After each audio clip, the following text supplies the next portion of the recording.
Racing just is started with Veracruz. Break quick, let us start. Ariston is running by the rail. Then comes Don Guru in between horses with Daddy's Girl getting the white strip as they make the first turn. Is the Firecrackers. Then next online Leonor, while Hello Apo is the early trailer by about 10 lengths of the leader. Racing down the backstretch, we have Veracruz by about 2 lengths. Sweet Daddy's Girl now in second, and in third now is Ariston. Firecrackers now rushing upon the outside. In between horses, Don Guru, Hello Apo, second less, while Leonor now racing in less. Another fourth turn, we have Veracruz enjoying a 2 lengths lead.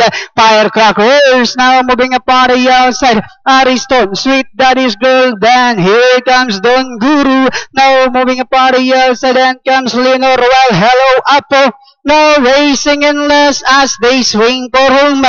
Veracruz enjoying a 2 lengths lead, and on the outside, second is Don Guru running by the rail. Ariston, Sweet Daddy's Girl, last 100 meters, we have Veracruz.